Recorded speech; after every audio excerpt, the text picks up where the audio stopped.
Yo, yo. Welcome back, everyone. Let me see if I can get Tim in here, and then we can get started.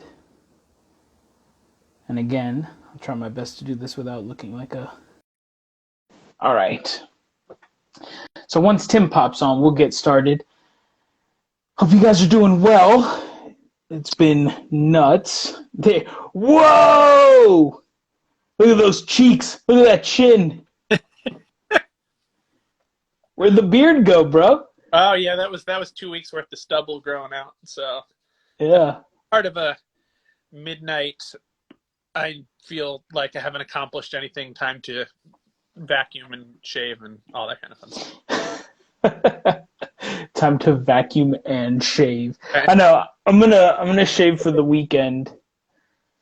This is just laziness I at told this you point. over the weekend my face was getting itchy while wearing that mask. So Oh, yeah. For those of you who don't know, I just bought a new house and a little bit of a fixer-upper.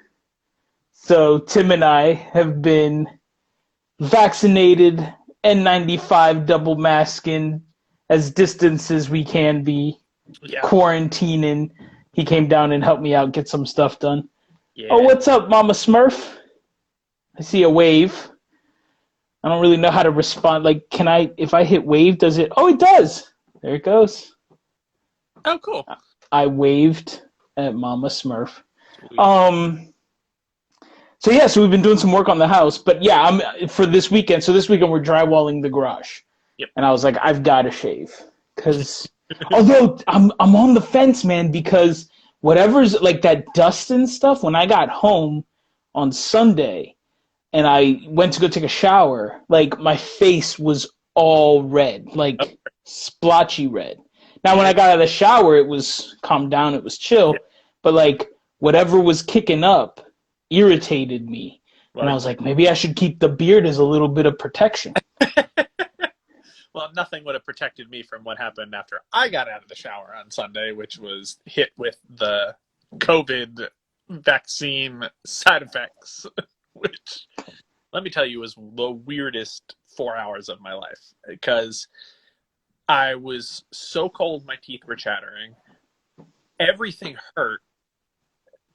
I had a fever, but I felt fine, if that makes sense. Like, I didn't sick. Like, it's not like you have the flu and you're like, oh, I feel like I want to die.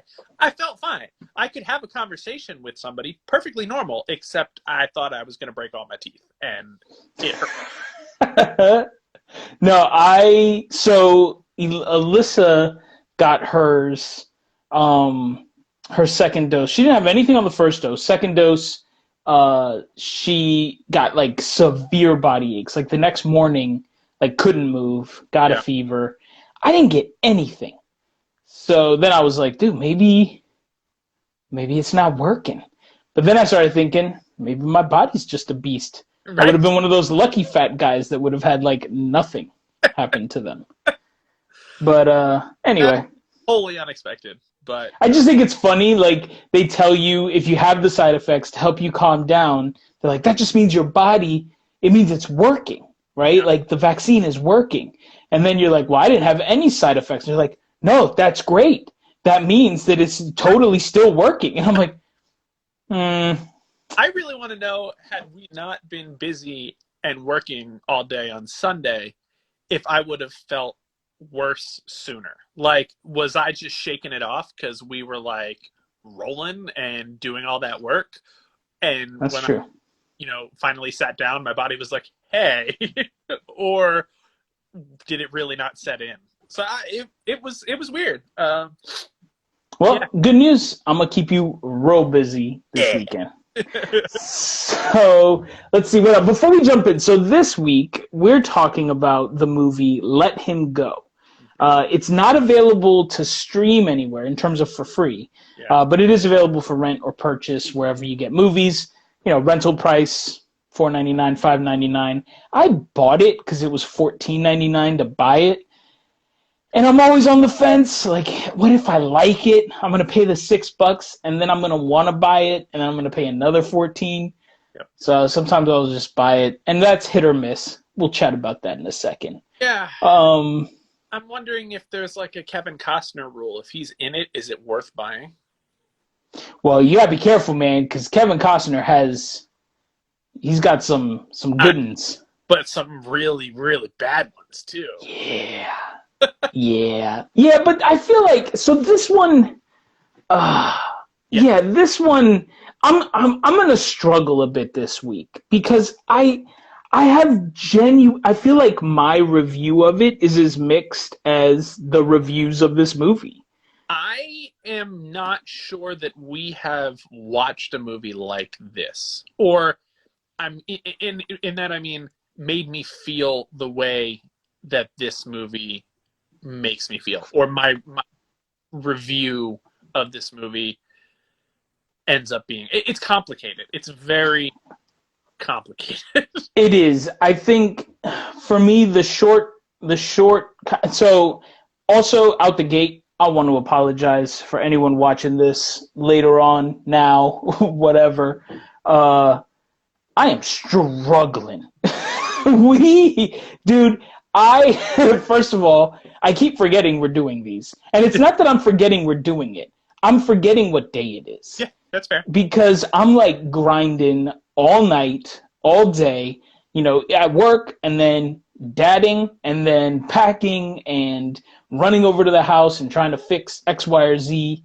Mm-hmm. We're doing the big move on Wednesday. And so it has been a real grind, and I have not been sleeping. So today, dude, I was like, I could barely eat. I was so tired. The thought of like making my jaw do this was exhausting. And Alyssa turns to me and is just like, "How are you gonna do a live show?" I was like, "I just don't know." My hope is that once we get in it, because you know how it is. Once you and I start talking, Yeah, once we get together, then you feel a little energized, at least enough to rally. yeah. I mean, honestly, a little behind the scenes information. We will call each other and just be like, "Hey, real quick," and that turns into an hour phone call at the least. Does it every time? Because we'll just get rolling, and then we have to remind ourselves that, like, oh, hey, we had other stuff going on, and I need to roll. It's like, So, oh crap, I've got real stuff to do. Yeah. No, so if, energy levels feel low, like I'm on auxiliary power.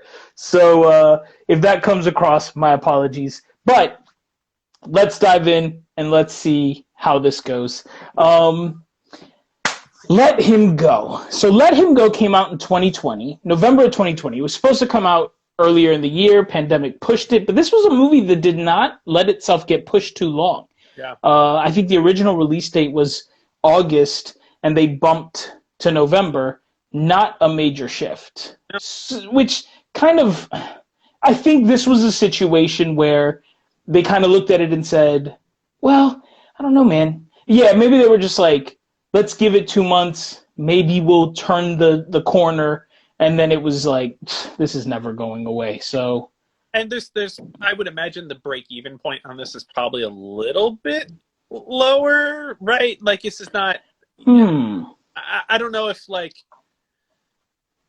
in this case where you're struggling for content, if you throw it out there and you throw it out for rent, maybe you're even going to make a little bit more money. You know what I mean? Than if it was solely a non-pandemic. I don't know. There's a little bit of star power in the headliners, but I'd be interested to see if maybe it ends up making a little bit more money because of the rental money than it might have in theaters. Just a theory. well, I think that's interesting. So the estimated budget for this movie was 21 million. That's random. It's usually on the fives, but 21 million. I think what I read was they spent about 8 million in promotion. Okay. So let's just call it 30 million as an estimate. Yeah. The movie in theaters worldwide gross was just shy of 10.5 million. So it made back a third of its budget in theaters. But, I mean, I wasn't even going to talk about it just because movies that are hitting in 2020, 2021, it's just not an accurate representation of how it would have done. I would argue that in pandemic times, to bring in a third of your budget in theaters is not bad, considering exactly like you're saying. Yeah, They're hoping to gain some of that in purchases, rentals. This yeah, one did come as one of those like early access, rent it for $20. I don't know how successful, I'll have to track down if there's a way yeah. studios are releasing any data on that. Do you know what But platform it was early released on, like for early stream? yeah, it was on Amazon, Vudu. They all have the cinema at home Yeah, yeah. experience. Okay. Just through native streamers. But it has good reviews. It was, I mean, mixed reviews, but generally a well-received movie. This is actually, when I was looking at it last night, one of the closer ones in terms of like Rotten Tomatoes to Metacritic. Like, it wasn't stark. Like, it wasn't 10%, 70%. It was like 60, 75. Yeah. So Rotten Tomatoes critic score is 83%, audience score 76%, and I want to say that the Metacritic was like 6.5, 6.7. Yeah, something like that. It felt Yeah. a lot closer than I feel like we always say we're on one extreme or the other. It always feels like with these. There's not usually a consensus. So the general story, Let Him Go, a retired sheriff played by Kevin Costner, and George Bleckridge? Yeah, Uh, Blackledge. Blackwood. Yeah, everybody Right. has strange names in this movie. So George Blackledge, played by Kevin Costner, Diane Lane plays his wife, Maggie Blackledge. So a retired sheriff and his wife, grieving over the death of their son, sets out to find their only grandson. Yeah. It's classified as a crime, drama, thriller, but it's really been classified by the writers, producers, as a neo-Western.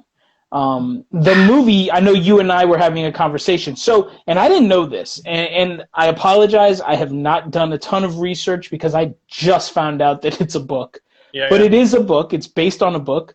Okay. The book takes place in 1951. The movie, for some reason, takes place in 1963. So it is 1963. Okay. So it is in the 50s and 60s, and that'll come into play, I think, a little bit in our conversations. But based on one of our previous 10-minute to 1 hour convos, Yeah. I know that was something we were trying to figure out. Right. That Yeah. is. Huh. Yeah. So, and I think, and they show that, right? The stuff like the radio, like there's no TVs, but also it's like Montana and South Dakota and North Dakota. So, I don't know. Do they have TVs out there? It did take me a minute though because of that fact, right? Like you're like It would, like, to find out that this movie was set in 2010 or 2020 even would not have shocked me. I would have been like, oh yeah, that's how people in North Dakota live. Like there's people there. yeah, there's a certain style to this. Like it feels like it could be period, or is it just the part of the country? And so it was a while before I was like, okay, no, this is actually, I think until they had a longer, like a wider shot of cars and stuff driving around. I was like, all right, so this is actually. Well, yes, I think a wide shot where all the cars are the same year. But I was, looking at like their truck or their station wagon, the dude's truck. I was like, they'd totally drive older trucks. On a family farm. All of this stuff has been there since the farm was built in 1874. So yeah, so it is, at first it is definitely confusing because it's just so funny how that triggers in your brain, right? Because you're just like, they dress old-timey, they act old-timey, but that gives you, when it's set in like the Dakotas, that gives you still no framework for when this is happening. And I think he played an oldies like station on the radio, and even then I was like, well, that's fine. Yeah, they're old people. That's the only radio station they get in the Dakotas, right? Like, or that's just the Sirius XM station they like. So, all right, let's dive into the movie. Yeah. Tim, Yeah. General thought, did you like it? What was your overall thought on Let Him Go? My overall thought was that this was the most somber movie I have ever watched. And that is just all encompassing in this movie. It is just, there is no moment of joy. There is no moment of levity. There is not even an unintentionally funny moment. There's one line that I thought was ridiculous, but it wasn't funny. Like there was nothing about it that was fun, or right down to the coloration. I texted you during it and I was like, this movie looks sad. It is colored sad. There is just no other feeling in this movie than somber and sad. And at the end of the day, I don't think it's a bad movie, but my overwhelming thought beyond how somber this was I'm never going to watch this again. Yeah, interesting. Yeah. So the movie is both written and directed by Thomas Bezucha. Cool. I'm assuming is how he says his name. What's interesting about it, I had no idea who he was. Yeah. So just looking him up, movies that he has written, he's pretty much written any movie he's directed. Okay. So some of the previous, he has 4 directing credits. Big Eden, I'm not sure what that is. That was back in 2000. But then he directs The Family Stone, which is a dramedy. Yeah. Monte Carlo, which was that, like, I don't know, one of the Disney girls is in it. It's like a teeny type, movie, right? And then he does Let Him Go. This is a stark switch for him. Like, this is not his norm. And in terms of what he's written, he wrote those movies. And then he also wrote the Guernsey Literary and Peel Pie Society, which, that movie sounds crazy. I think it's on Netflix. It's a Netflix original, and it is actually excellent. That is absolutely worth watching. But it's a romance, like a proper true romance based on a true story. So this tonally feels totally different. Once I look him up, I'm like, this isn't even his wheelhouse. And I think what I'm going to propose for consideration is sometimes that can be really great, right? Sometimes you pull somebody out of their element and they bring something of their experience to a different genre and give you enough twist and flavor that you're not expecting, and it just totally wows you, right? You bring in a comedic guy to do a horror movie. I think about great Adam McKay, right? Strong comedy writer. He comes out to do the Chaney movie, and it's awesome, right? It's biographical, it's a drama, but it's also funny in the right moments. He does The Big Short. He does these movies that give you that levity, but are also serious, right? Yeah. So I just don't see any impact from his normal style in this movie, because I completely agree with you. This movie, in a weird way, it feels both totally heartless and soulless, but at the same time, authentic almost. Like, it's a very interesting character exploration. It's a very interesting portrayal of humanity. Yeah. But it's never, the ends are just never tied together. No. There never seems to be some element of cohesion that carries you through and helps something make sense. Yeah. And I think that's where it struggles. I think this, unfortunately for him, and we've talked about movies, right? We've talked about 1917, and we've talked about certain movies where first-time guys come in and bring a director's vision to the writing process, or vice versa, and how that really lifts and elevates the product. In this case, unfortunately, it seems to me that bringing in this dude for this movie, he struggles to really capture how to do a movie like this. Yes. Right? You get the thriller elements, but you don't understand why they're there. Yes. You get the drama, but you don't understand why they feel this way. Yeah. Yep. right? You understand it's an exploration of family and whatever, but there's just no solid jumping off point. There's just nothing that really brings you in and makes it believable. It just feels confusing, and it feels like someone who just didn't know how to do it. Yeah, and I think very And much. he is good. He's a good writer. Yeah, and I think very much to that end is you feel the movie pulling in certain directions that feel very familiar, but then it just kind of stalls and spins its wheels. Like, the best I can say is it starts feeling very horror movie, right? Yes. And I think this Yes. is, to a degree, is that it's heading somewhere, and you as a movie watcher, you're like, oh, okay, I've seen this. This is, The Hills Have Eyes. This is House of a Thousand Corpses, even The Devil's Rejects to a degree. And you're like, okay, so things are about to get really weird. And then they don't. And that Right. is pieces, like you're saying, that are just not there. So you're like, this is like the rated G version of those movies. Like, if you were to take all of the horror elements out of The Hills Have Eyes, it's this movie. And it just spins, because you're like, you end up having so many questions of why we're doing this. Why is this happening? Why is this like that? What I'm specifically speaking about is when the Blackledges go to find their grandson. He's been quasi-abducted by his new stepfather.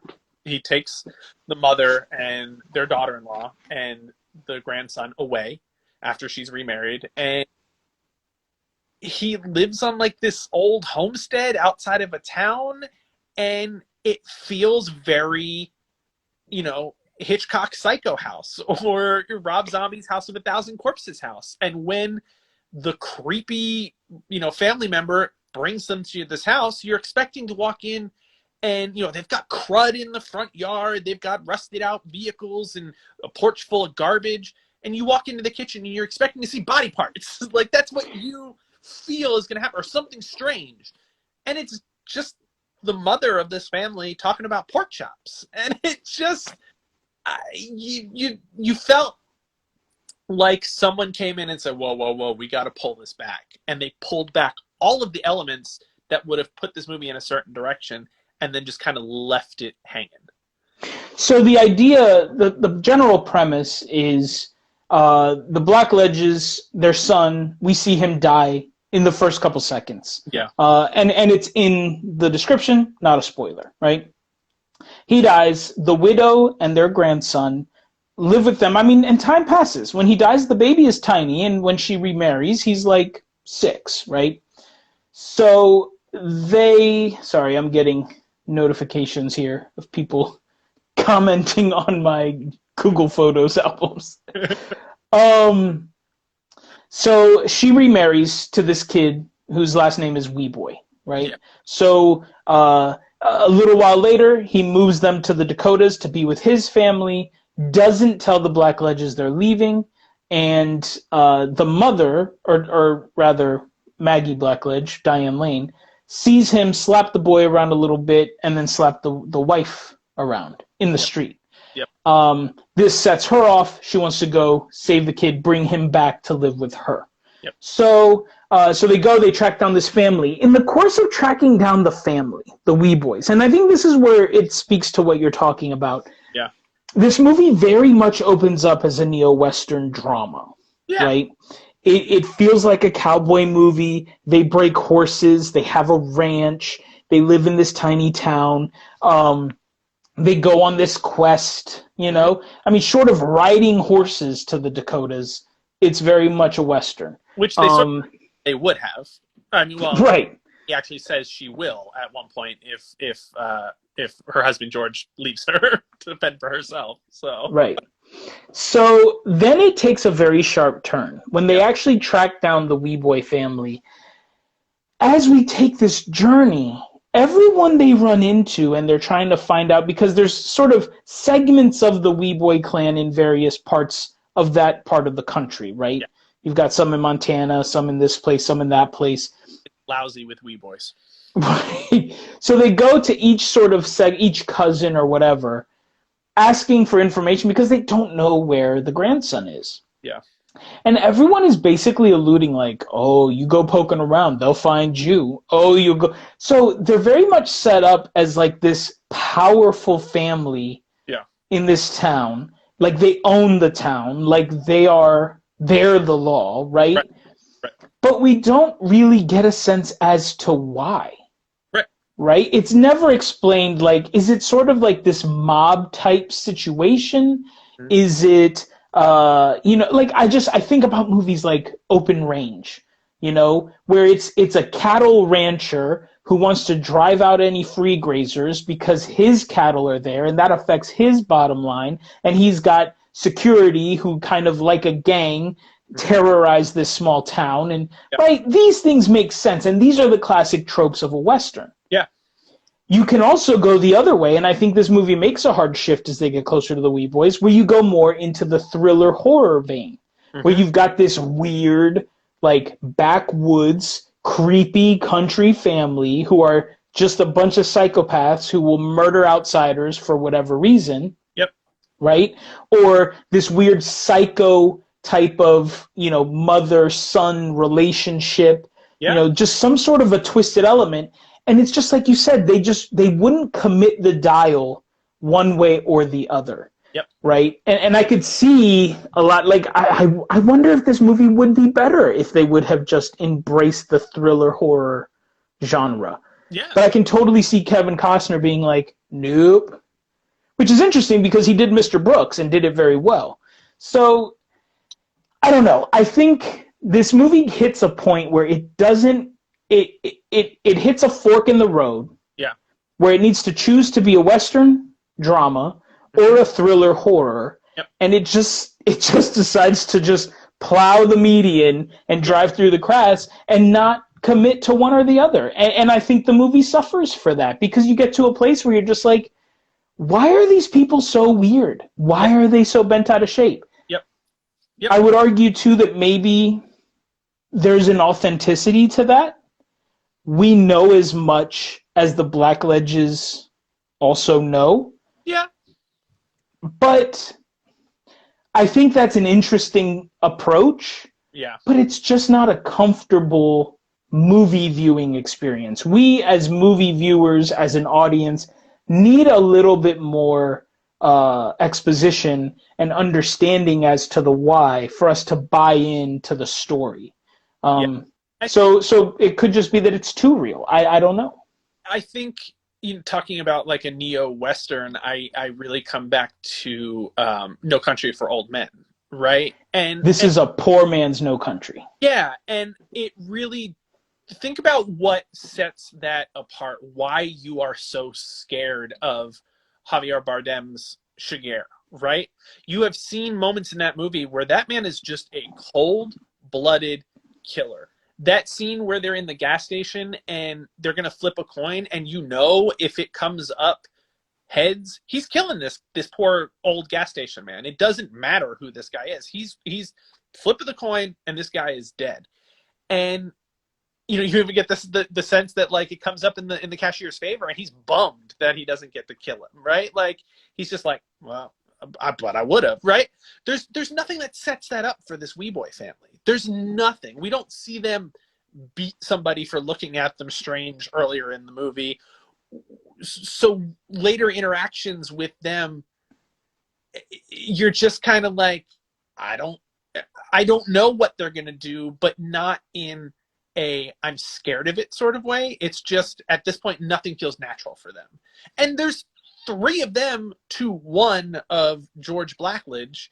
So nothing is ever, I'm just not, the unpredictability in this case, the realness maybe, doesn't make them any scarier.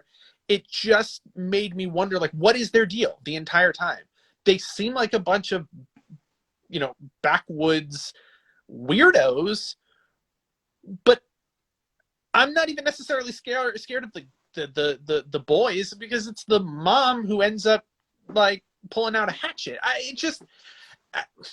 It just there's nothing to make me really be scared of them other than the fact that there were 3 of them, right? So I'm gonna pitch you an idea, and see how this tickles you. Yeah. So imagine that we embrace the thriller horror genre, and so this is exactly what I'm talking about. You make a thriller horror that has a very strong undertone of Western. Yeah. And it's awesome, right? Like, what made Star Wars so good? It's a sci-fi movie, but it's a Western. Yeah. You know? And so, anyways, again, I don't need to sell that argument. We talked about it. So back to what I was going to say, which is, when I think about it, I love that you bring up No Country for Old Men. I think, what's her name? Blanche Weeboy, played by Leslie Manville. She's a very well-known English actress. And I will say this, before we get too far into the weeds, the acting in this movie is actually stellar. Yeah. I mean, it's an all-vet cast, and they do an excellent job. I think where this movie is weak is through the cowardice of not committing to one vein or the other. Yeah. And it tries too hard to walk the center. Yeah. So, and I think that comes down to the writing. But in terms of the acting, it's amazing. I mean, Kevin Costner gives you everything you want, just a bunch of, right? Like, he is an old boy, right? Diane Lane, I think she plays the selfish, self-obsessed, self-focused. She's an awful human being. And I think that's very much who she's supposed to be. Yeah. And we all have that family member, that person who everything has to be their way, and they will tolerate nothing less, and they're constantly judging you and that kind of stuff. I think she does it great. You hate her. I hate her in this movie, and you're supposed to. Yes. And everyone else. But I think Blanche suffers because, as I said, the cowardice of commitment. If this movie had really steered hard in the thriller horror, I think that what makes Anton Sugar so good in No Country for Old Men, it's very simple. We know he's a hitman. We know that he's sent to track this down. And what we discover as he goes is that he is heartless, cold-blooded, and insane. Yeah. Right? Yeah. There's also this weird morality to him, kind of like Two-Face in Batman. Everything comes back to Batman, Tim. You're going to learn this. Batman. So, he flips this coin, right? Very Two-Face. If it's heads, you live. If it's tails, whatever. But it all makes sense. Mm-hmm. And it's very captivating. And it's so intense to watch. I'm not sure Blanche Weeboy, she tries to bring this obscure creepiness, but it really just comes off, honestly, the whole time, she very much feels weaker. She feels less than Diane Lane, and certainly Kevin Costner. Yeah. So what if this movie takes a page more out of that, but also, too, I think, as bad as the movie is, Wicker Man or something like that. Imagine I don't know, she needs more boys, right? She has all sons. She's so focused on sons and boys and whatever. Give me a reason why, right? So inject something like that, and then she sends out the youngest one to track down a widow or whatever to bring another baby back so they can keep, fueling this weird country gang they've got going on. Yeah. This young boy goes out, finds a widow, marries them, and doesn't realize or doesn't think or isn't smart enough to take into account the older grandparents, and underestimates, right? Kevin Costner doesn't know he's a retired lawman, doesn't know whatever, that he's capable of some kind of hunting down and revenge, right? Even a little bit like Taken. They just take this American girl, not knowing that her dad is this badass Liam Neeson, right? Honestly, I will almost, I'm going to stop you right there, because from the description of it, I think in on Voodoo, that's more what I was expecting, right? More of a like I mean, not necessarily an abduction, but like he fools Yeah, there's a nefarious this. like that. He like I Yes, cult, right? Like they're going to be assimilated into a cult. You're you almost like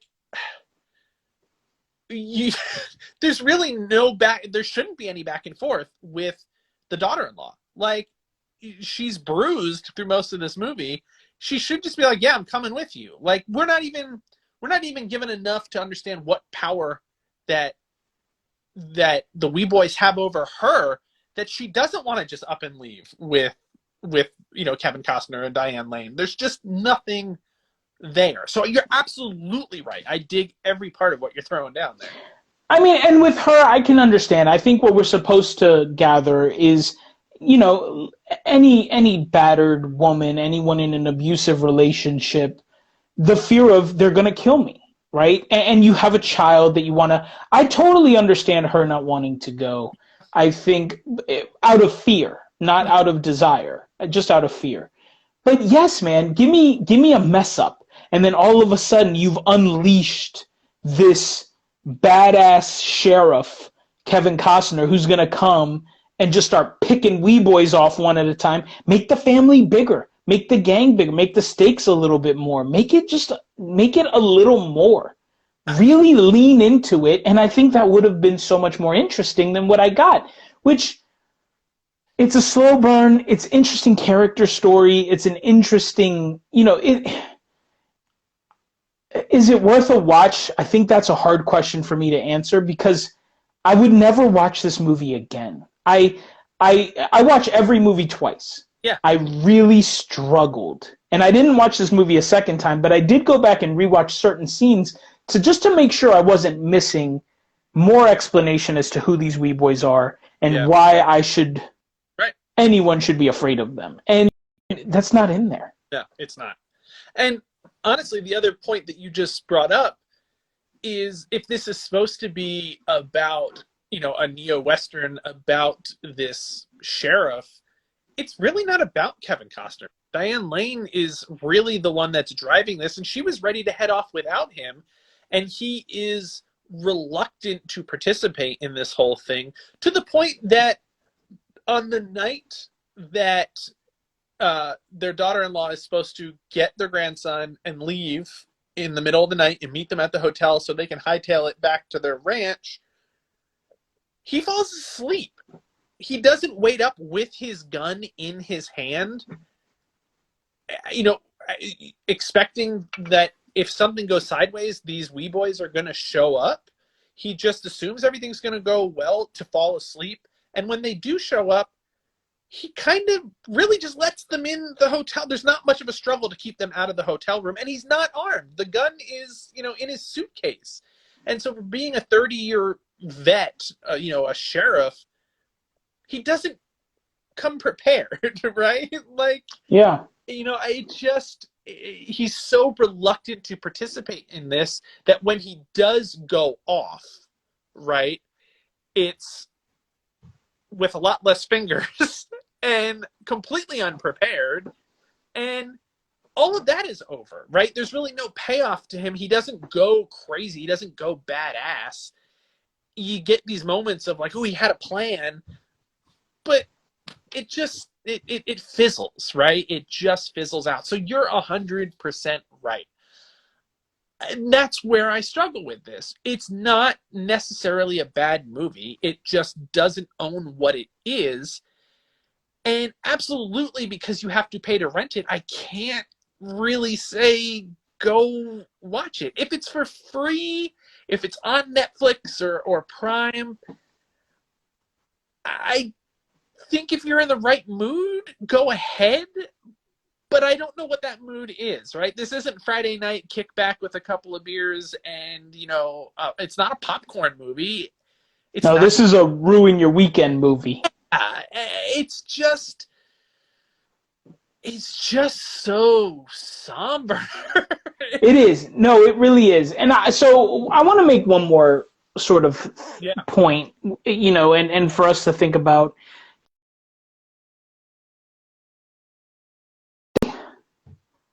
I like it enough. So it looks like we're losing Tim, but I'm gonna keep talking. I lost you. Okay, yeah, we're good though. So I I guess what I want to pose is this. She, I would almost argue Diane Lane is the villain Yeah. in the sense that so much of this is because of her own selfishness. She wants the kid. Look, I'm going to say some stuff that's going to sound a little bit sketchy, but just go with me here, right? What do the wee boys to instigate all this? What do they really do all that wrong, right? And what I want to say is this: I think smacking the girl around, awful, Yeah. right? And absolutely catalyst to be like, I want to go save her from this abusive marriage and save my grandson. Though, sorry to interrupt you, but I will argue there that having set this movie in book-wise in the early 50s and in the movie in the 60s, that still feels like a time period where you would generally look the other way and be like, it's their family life, not mine, right? It's not, it just, and obviously that's a generalization, right? That this Sure, but that's a believable generalization we're for just that period. But you can't make that movie today. right, exactly, right. We're just led to believe that like we can't say anything. That man's raising his family and leading his family the way that he sees fit, and the father's always right. So yeah, I have issues with that catalyst a little bit, but I will say, I don't think she cares so much that the wee boy is what a stupid name but that the wee boy guy yeah, is beating up on the girl. She could care less about her. I think for her it's the excuse she needs to go get what she really wants, which is her son's baby. yeah, It is his memory she wants. It is a miniature, a redo of the boy that I just knocked stuff over. It is a redo of the. It's still falling. It is a redo of the boy that she lost. yeah, That's all she wants, and that is evidenced by the fact she doesn't go there to save her. yeah, She wants to just get the boy and leave without her. yeah. That's her goal number one. If she can't do that, then she says, when the mom's like, "You want to take my kid?" She's like, "Well, why don't you come too?" Secondary. Yep. She would also trade Kevin Costner in a second, without even a second's thought, to get that boy. She does. Agreed. And so when I'm watching the movie, it is difficult to find redemption in Diane Lane's character because really she's kind of terrible. Yeah. And the wee boys, short of in the 50s, 60s, I mean, my mom, if you put on film what my mom did to me as a child, people would be like, "Oh right. my God." Right. Like, right? So, slapping the kid around for throwing a fit about his ice cream, my mom would have done that. Yeah. Now slapping the mom around, not cool. Right. But short of that, like, he took his child, he's the stepfather, Yeah. and his wife, and moved to a new state, and he does nothing wrong. No. Outside of I'm trying to be really careful here, but Well, I mean, we had a discussion about that, Carissa and I. I said, if I were not in the picture, and you can answer this question too, if I was gone, or conversely, she was gone, what is my obligation to maintain a relationship with your family, or conversely, her with my family? Because we have the grandkid, there's a grandkid in common now, but that's infinitely harder, right? Especially when the kid is young. And then if you do get remarried, and again, at that time where it's sort of like, the dad, the head of the family says what goes. So yeah, he didn't really do anything wrong in that context, again, within and of the time. it's really, it's tenuous.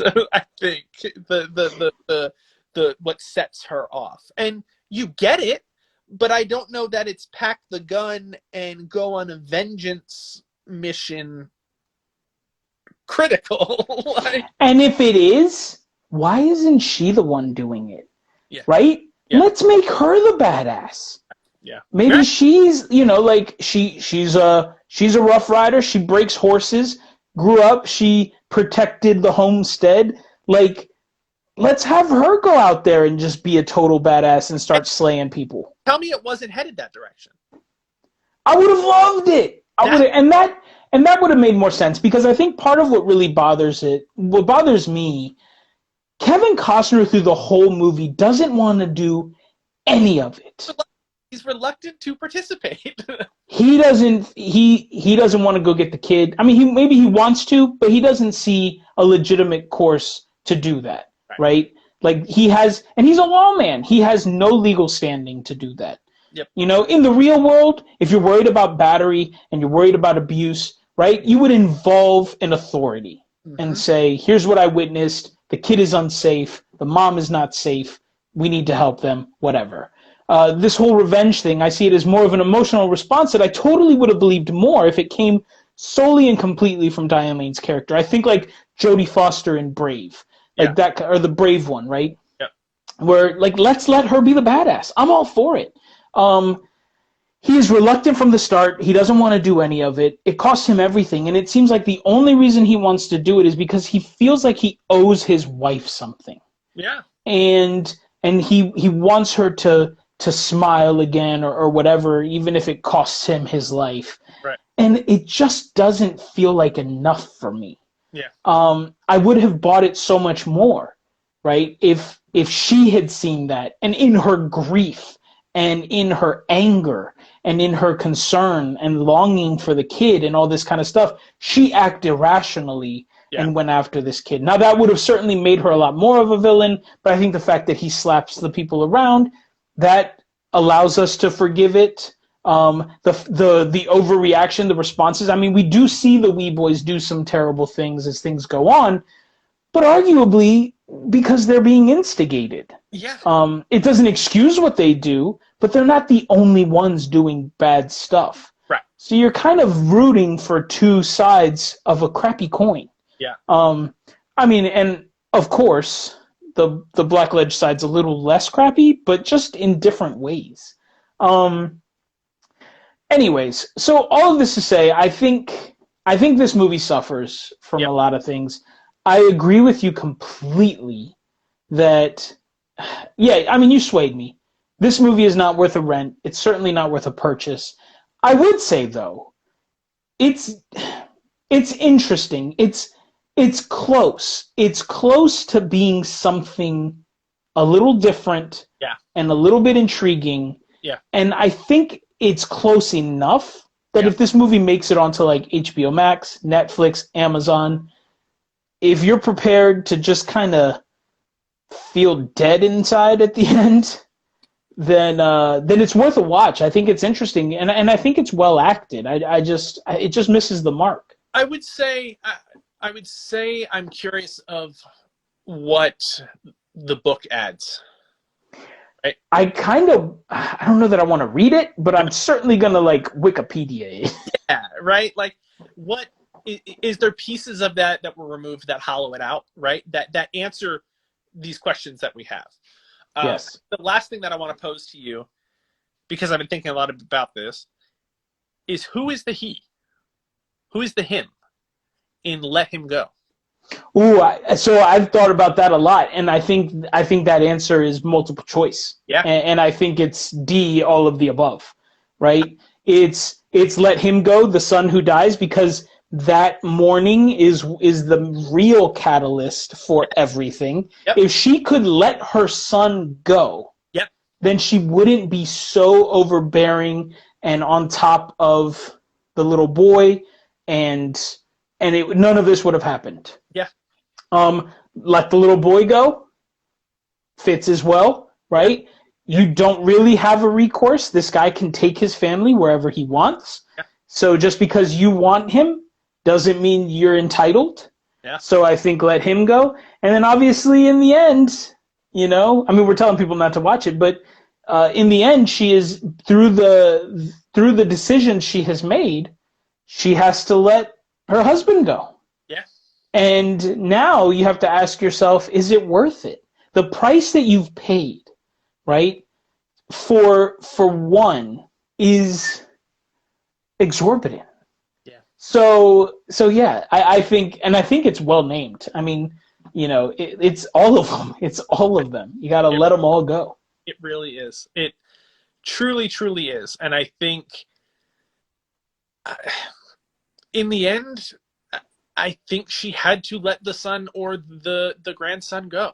I think because I didn't get, I don't want to go off on a whole new tangent, but I also just didn't get the grief for the son. You know, like we sort of glossed over it. Like he died and then she's getting remarried and we didn't see a funeral and we didn't see much of a reaction and we don't see them bring his body home. And so I'm also not invested in the kid, in the son. Yeah. We don't see any of him. Nothing. And the wife is miserable from day one. Yeah. And that's the other thing. Yeah, she's being physically abused with the wee boys, right? But Diane Lane is equally abusive, I would argue. Yeah. Right? She's not slapping her around, but she is emotionally abusive. That's that line like, oh, we haven't always seen eye to eye, but we got along. And the daughter-in-law's like, we never saw eye to eye. Like, and she was miserable with her. And so, you know, and that's why I would say it's worth watching if you can just let yourself really follow some of the details. Yeah. There's little nuggets in there that are so very well done, in large part because of the acting, and and also in large part because of the writing, where the writing does fail it in some ways, but it also is very successful in others. Yeah. And I think moments like that, right, where you ask yourself, why is she gonna stay? Well, this girl is given two equally garbage choices, right? She could be physically abused and miserable here, or she can be emotionally abused and miserable there. Yeah. And neither one, it is the lesser of evils that she is faced with. Yep. And that's a very compelling and tragic situation, and it makes a very interesting dynamic in this movie and between the characters and their motives. And I think I think this movie is excellent for that. Mm-hmm. So I would highly recommend a watch when it's free. Yeah. It's not one you're gonna want to do. It's like Requiem for a Dream. Like, you don't want to take that one in too many times. Right. Right. And you know, so owning it, I'm not thrilled about that. Yeah. but it, you know, it is what it is. And in the end, I would say there's enough there to make it watchable. I would give it a 6 out of 10. And I give it a 6 because I think it's an above average movie, like on the high end of average. Yeah. And like I said, it has watchability. Mm-hmm. But it's not, I don't think it's successful in the end. Yeah. I think officially, like I said, it's difficult to really stamp this movie down, right? It's just, I don't regret watching it. It wasn't horrible schlock, but I'm not ever gonna be like, hey, oh my god, watch this movie. It's right there. I've seen it. Cool. Like, I mean, I don't even know if empty calories is the right word for it. Like, it just, I'm whelmed. You're whelmed. I think, yeah, whelmed is a good one. Yeah, so we're split on this one. It's a tough one. It's a tough one to grade. Yeah. But yeah, definitely don't pay. No. But if you can catch it for free somehow, why not? Yep. I think it's interesting. And it may be enough for you. And I'd hate for someone to miss out on, something they'd love because it has potential there. Yep. I think under the surface, there's a better movie that they just missed. They just missed it. Yep. Own it. Right. So with that, I think that wraps us up this week. Man, these really do fly by. They do. Yeah, they absolutely do. I totally understand now why when we do the podcast, we get like 2 hours of record time that I have to trim down to like $1.15 because, dude, the time just vanishes. Yeah, it does. But this is also, maybe this is good training. We're going to come out the other side of this. Yeah. Right. And have leaner, more concise episodes because there'll actually be some planning and thought. I think I need to keep a clock up here a little bit like when we're recording and just be like, ooh, all right. Yeah. Ooh, that's a good idea. Like a shot. So. Yeah. So next week is our last live show, at least last official one. And we're going to do more of these because we're getting a lot of great feedback and people seem to really dig it. Yeah. We don't get a lot of viewers live, but a lot of people watch it later, which is pretty cool. More people than listen to the podcast. So next week, we had a request from Ryan in one of our previous live shows for our take on what we thought about the Snyder Cut Justice League compared to the theatrical release, or what's now dubbed the Joss Whedon Cut. And we're going to do it. So I've seen both. I'll rewatch them. Tim is not a superhero movie guy. Terrified. You should do. This is 6 hours of your life. I know. It's a work day. So we're gonna try to take that on next week, as long as you're still game. I'm calling in sick on Sunday to remodeling. I have to watch the. We could have it on. We can put it on in the background. Dude, we can't. I won't get anything done. So next week, tune in for that and essentially what we're going to be looking at is it successful, right? Is it a better cut? And I'm not going to spoil it yet, but also this has opened and we said it. We said it when they announced it. Yep. This is a do you negotiate with terrorists situation, and has Pandora's box been opened? Are the floodgates open? Because now there are calls and demands for all kinds of director's cuts, redos, mulligans of every kind, right? The voices are screaming out for a new season 8 of Game of Thrones again. People want the original cut of Suicide Squad. People want Zack Snyder's vision to be truly fulfilled, and they want a sequel to Justice League and the Snyderverse. I'm going to keep chanting for it. The R-rated cut, Mrs. Doubtfire. The R-rated Mrs. Doubtfire. It goes on and on, right? And so now they're having to really pull back the reins of a situation of their own making. And I think that's an interesting conversation to have. So we'll take a look at a little bit of that as well. Some of these other movements that have sparked since the successful release of the Snyder Cut, and what that means for content moving forward. Yeah.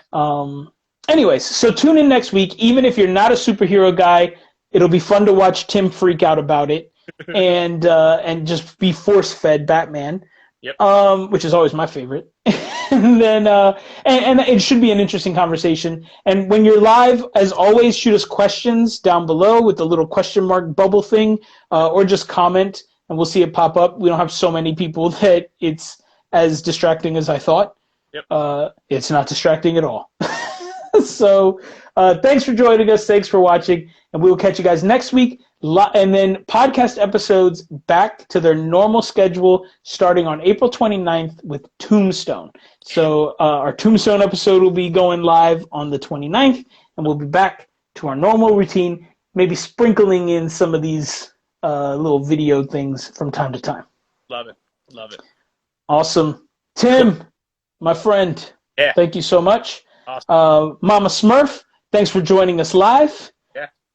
And we will catch everyone next week. Until then, I'm your boy Frank. This is Tim. See ya. Peace.